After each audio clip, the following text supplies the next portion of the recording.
భారతదేశంలో న్యూమరాలజీని రాసినది కపిల మహర్షి. ఆయన విష్ణు వంశతో పుట్టినవారు.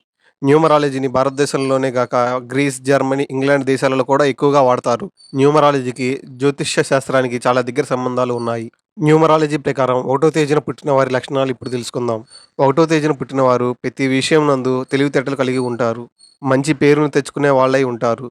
ఇతర భాషల యందు ఆసక్తి ఉంటుంది. ఒకటో తేదీన పుట్టిన వారిలో ఎక్కువ మంది శాస్త్రవేత్తలు, గొప్ప రాజకీయవేత్తలు, సంఘ సంస్కర్తలు, గాయకులు, డాక్టర్లు, కవులు ఎక్కువ మంది ఉంటారు. ఏదైనా కొత్తది నిర్మించాలన్నా, తయారు చేయాలన్నా వీరికి ఆసక్తి ఎక్కువ.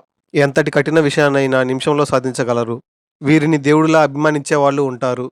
వీరు అసాధ్యమైన పనులను కూడా సాధిస్తారు. వీరు బలవంతులు, ఇతరులను ఆకర్షించే శక్తి కలవారు. దేవుడి యందు భక్తి కలిగి ఉంటారు.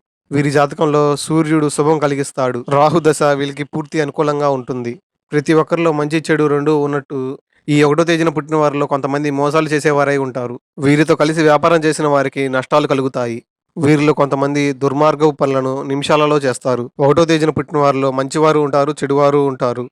ఏ విషయంలోనైనా ఆరితేరిన వారై ఉంటారు. వీళ్ళకి శత్రువులు ఎక్కువ.